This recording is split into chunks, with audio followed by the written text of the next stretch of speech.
Good morning everyone.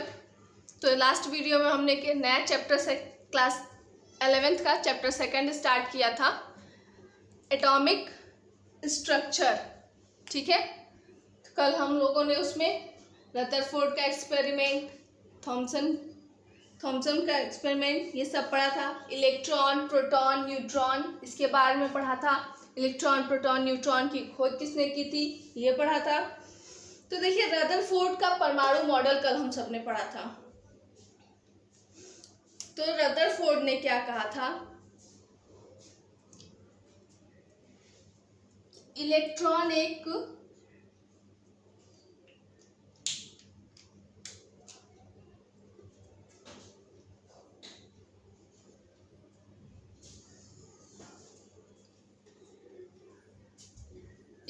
एक निश्चित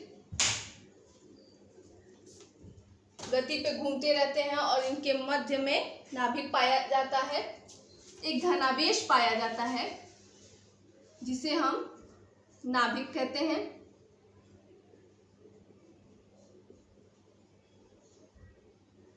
ठीक है, रदरफोर्ड ने बताया था कि परमाणु का अधिकांश भाग खाली होता है और परमाणु के केंद्र में एक धनावेश होता है जिसे हम नाभिक कहते हैं। और ये जो धनावेश होता है, अर्थात ये जो नाभिक है, ये अत्यंत सूक्ष्म होता है। ठीक है, इस चैप्टर को देखिए, ध्यान से पढ़िएगा। ये जो हमारा एटम चैप्टर है, ये 11th की केमिस्ट्री का चैप्टर है और चैप्टर नंबर 2 है। ठीक है, लेकिन जब आप 12th में जाएंगे तो ये आपके फिजिक्स के यही चैप्टर 3 पार्ट में बढ़ जाएंगे। ठीक है, तो आप ध्यान से पढ़ेंगे तो ये फिजिक्स में आगे चल के 3 चैप्टर आपको कवर करेगा। ठीक है, जिसको हम क्वांटम फिजिक्स में पढ़ेंगे। तो आप लोग ध्यान से पढ़िएगा। तो आते हैं हम टॉपिक पे। तो रदरफोर्ड साहब ने हमें ये चीजें बताई। अब इनके मॉडल में भी कुछ कमियां निकालते हैं हम। कुछ कमियां पाई गई। वो कमियां क्या थी? पहला,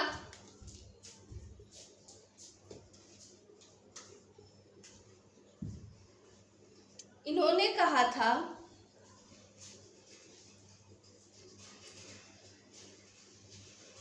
नाभिक के किनारे इलेक्ट्रॉन एक निश्चित अवधि में घूमते रहते हैं। ठीक है, इन्होंने बताया। अब आप जानते होंगे कि इलेक्ट्रॉन जो है वो हमारा ऋणावेशित होता है और ये जो नाभिक है ये हमारा धनावेशित है। और आपको अच्छे से पता है कि धनावेशित और ऋणावेशित क्या करते हैं। धनावेशित और ऋणावेशित क्या होते हैं? अट्रैक्ट होते हैं, एक दूसरे की तरफ प्रतिकर्षित होते हैं। तो इन्होंने कहा कि ये एक निश्चित दूरी पे घूमते रहते हैं। जैसा यहाँ पे हमने बताया है कि एक निश्चित दूरी पे घूम रही है इलेक्ट्रॉन, लेकिन ये हमारा इलेक्ट्रॉन जो है वो ऋणावेशित है और ये जो नाभिक है ये हमारा धनावेशित है।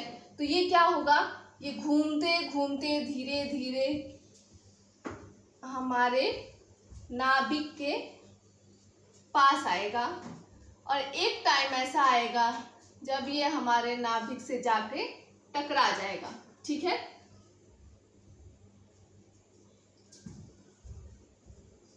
एक टाइम ऐसा आएगा जब इलेक्ट्रॉन जो है ये न्यूक्लियस से जाके टकरा जाएगा।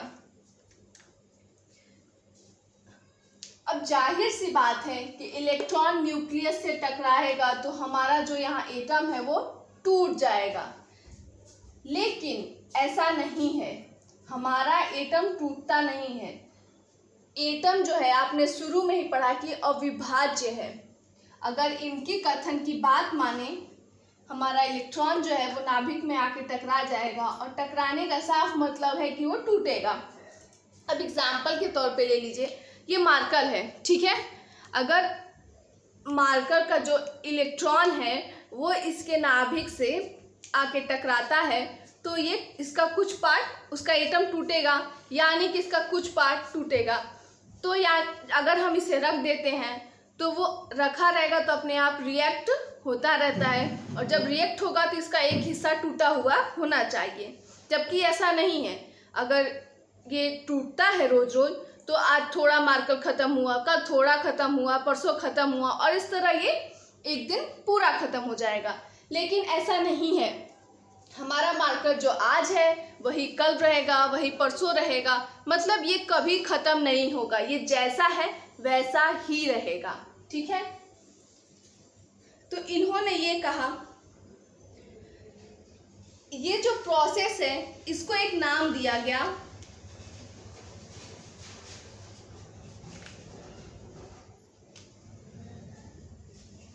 एटम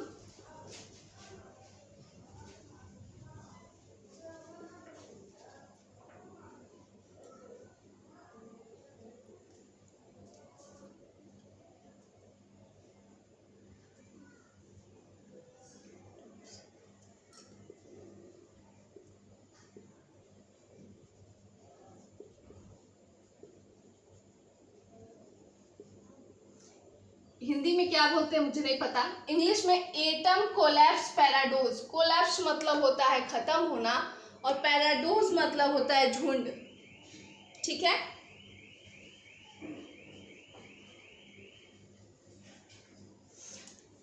तो ये क्या है, एटम मतलब खत्म होना, सॉरी कोलैप्स मतलब खत्म होना, और पैराडोज मतलब क्या होता है, झूठ। यानी ये जो इन्होंने तथ्य दिया कि इलेक्ट्रॉन जो है वो घूमते घूमते न्यूक्लियस से जाके टकराएगा और वो टूट जाएगा, लेकिन ऐसा नहीं हुआ, एटम जो है कभी नहीं टूटा। तो ठीक इसके लिए ये नाम दिया गया एटम कोलैप्स पैराडोज, ठीक है। तो एक कमी उनके में ये थी। दूसरी कमी क्या बताया उन्होंने,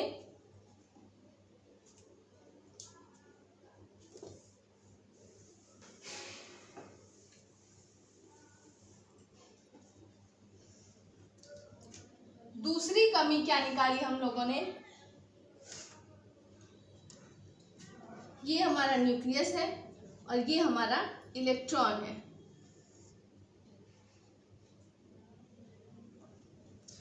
अब जो ये इलेक्ट्रॉन है ये गति कर, उससे पहले ये देखिए, सपोज दैट प्रिज्म है, हम इस पे कोई किरण डालते हैं तो ये हमारा क्या होता है, 7 भागों में टूट जाता है।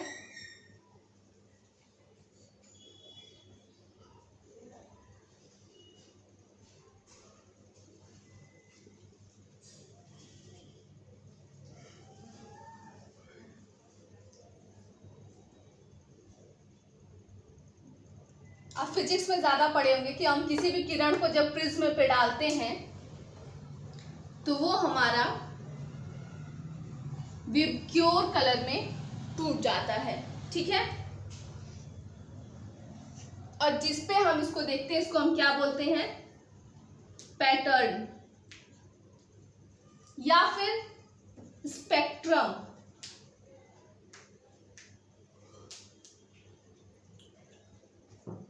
और ये जो 7 कलर हमें दिखते हैं इसको हम क्या बोलते हैं, श्वेत प्रकाश का स्पेक्ट्रम।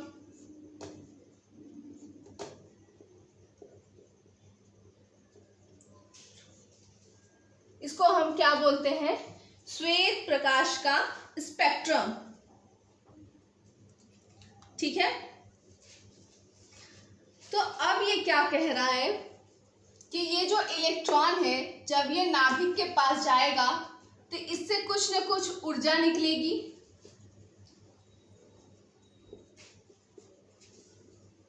ये क्या है हमारा, ऊर्जा निकलती रहेगी। और ये ऊर्जा जो हमारी निकलेगी ये लगातार निकलेगी। ठीक है,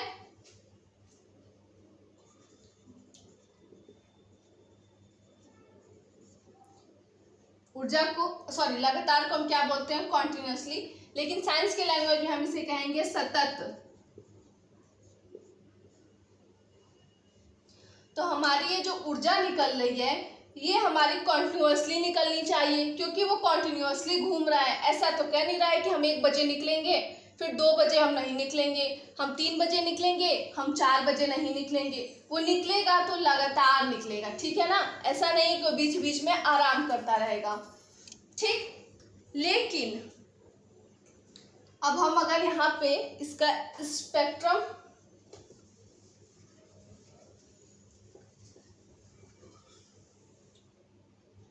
अगर हम यहाँ पे पैटर्न जो लगाते हैं, सपोज दैट हमने यहाँ पैटर्न लगाया, स्पेक्ट्रम लगाया, इस पैटर्न को ही हम स्पेक्ट्रम बोलते हैं। ठीक है, तो जब ये लगातार निकल रही है तो हमें जो ऊर्जा मिल रही है वो कुछ इस तरह से मिलनी चाहिए।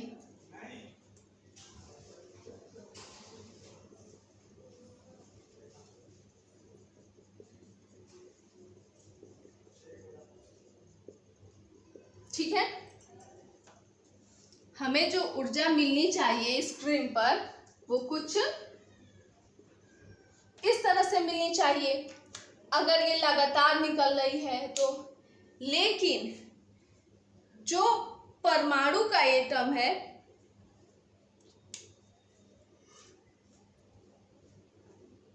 जो हमारे परमाणु हैं, जो हमारे एटम हैं, उसका क्या है?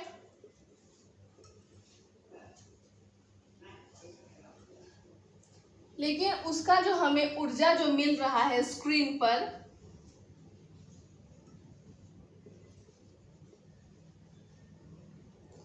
उसकी जो ऊर्जा हमें मिल रही है स्क्रीन पर वो कुछ ऐसे मिल रही है। That means non continuous form में मिल रही है, असतत रूप में।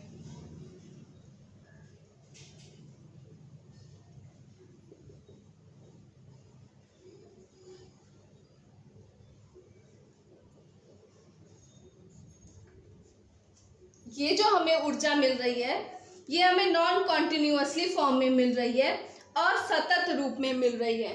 ठीक है, और ये जो ऊर्जा मिल रही है ये, इसे हम क्या बोले? परमाणु स्पेक्ट्रम। इसका नाम दिया गया परमाणु स्पेक्ट्रम। तो जो हमारे रदरफोर्ड साहब थे, इनसे कहा गया कि आपने जो बताया उसमें ऊर्जा लगातार निकल रही है, तो उसका हमें स्क्रीन पे कुछ इस तरह का फॉर्म मिलना चाहिए, कॉन्टिन्यूअस फॉर्म। जबकि जो हमें परमाणु का स्पेक्ट्रम मिला वो नॉन कॉन्टिन्यूअस मिला, वो हमें नॉन कॉन्टिन्यूअस मिला। तो इसके मिलने का जो रीज़न है वो क्या है, वो रदरफोर्ड ने हमें नहीं बता पाया। रदरफोर्ड का जो मॉडल था वो ये नहीं बता पाया कि नॉन कॉन्टिन्यूअस जो परमाणु स्पेक्ट्रम निकल रहे हैं वो कैसे निकल रहे हैं। तो ये उनके मॉडल की दूसरी कमी थी।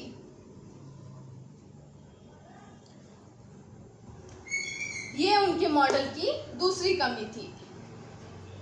पहली कमी कि उन्होंने कहा कि इलेक्ट्रॉन जो है वो गति करते करते एटम का जो न्यूक्लियस है उससे लड़के खत्म हो जाएंगे।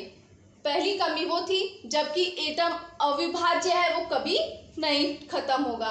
और दूसरी कमी ये थी कि ये जो स्पेक्ट्रम निकल रहे हैं उनके अनुसार स्पेक्ट्रम जो है कॉन्टिन्यूअस निकल रहे हैं, जबकि परमाणु का जो स्पेक्ट्रम है वो नॉन कॉन्टिन्यूअस होता है।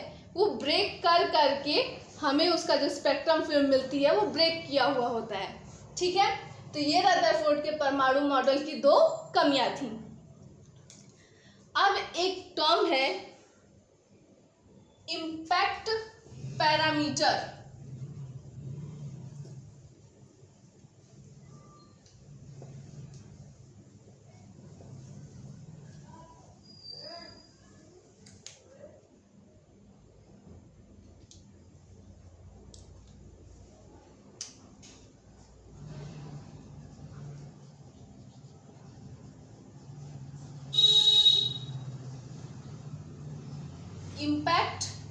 पैरामीटर, इसे हिंदी में शायद संघट्ट प्राचल बोलते हैं।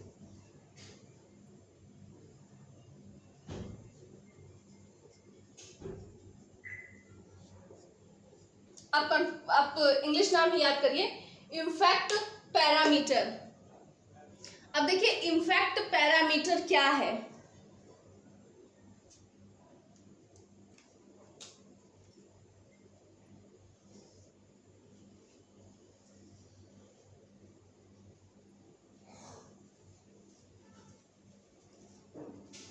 ये हमारा एटम है और उसके बीच में हमारा न्यूक्लियस है, ठीक है। अब जो अल्फा किरणें आ रही हैं,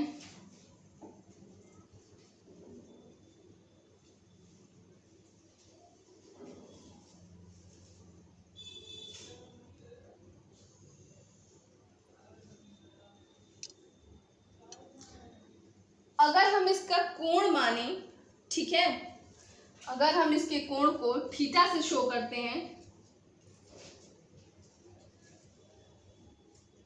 तो ये हमारा क्या हुआ, यहाँ पे हमारे थीटा की जो वैल्यू होगी वो कितनी होगी, ये हमारी अल्फा किरण जो है बिल्कुल सीधी निकल गई है, तो यहाँ पे हमारे थीटा की जो वैल्यू होगी कितनी होगी, 0 होगी, ठीक है। लेकिन उससे पहले ये समझिए,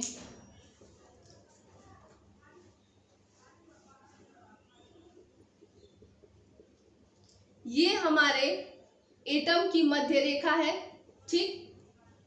तो मध्य रेखा से पहले किरण की जो बीच की दूरी होती है, इसको ही हम क्या बोलते हैं, इम्पैक्ट पैरामीटर। इसको हम स्मॉल b से डिनोट करते हैं।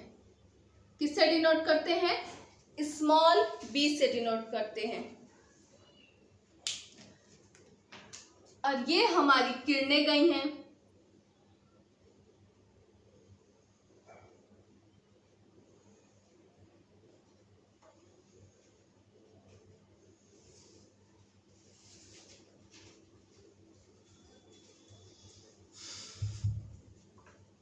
ठीक।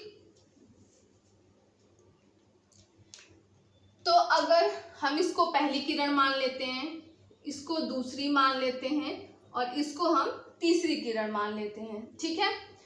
तो हमारी जो मध्य रेखा है, इससे जो न्यूक्लियस के मध्य की रेखा है, इससे और पहली जो किरण है, इन दोनों के बीच की जो दूरी है, इसे हम इम्पैक्ट पैरामीटर बोलते हैं। और इम्पैक्ट पैरामीटर को हम स्मॉल b से डिनोट करते हैं,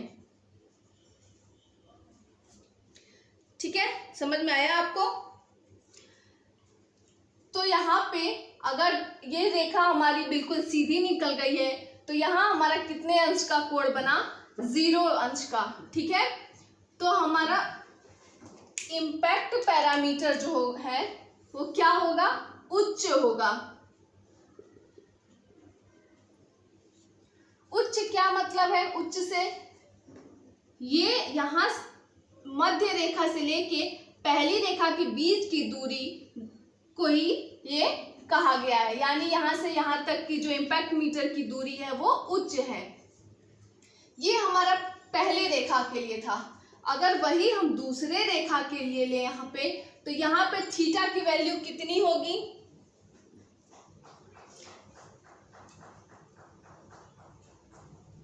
इसको अगर हम थीटा मान लेंगे तो ये वैल्यू जो है हमारी पहले थीटा की वैल्यू से बड़ी है। दैट मीन्स यहाँ पे हमारा थीटा जो है वो 0 से बड़ा है, इस रेखा से बड़ा है। ध्यान से समझिएगा। तो यहाँ से यहाँ तक की जो इम्पैक्ट की वैल्यू होगी, ये क्या होगी, इसके कंपैरिजन में छोटी होगी। तो इसको हम क्या बोलेंगे, निम्न, ठीक है।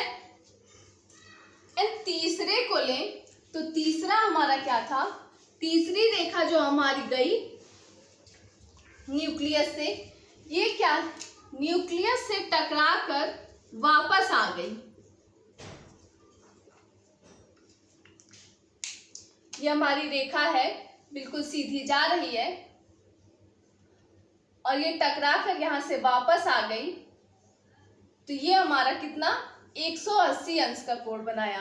ठीक है, कितना बनाया, 180 अंश का कोण। तो यहां पे हमारे थीटा की वैल्यू क्या हुई, 180 अंश।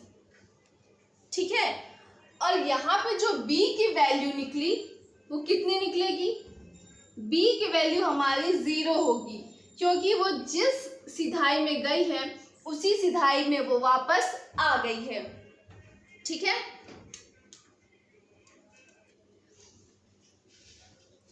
अब देखिए क्या है, इसको ध्यान से समझिएगा।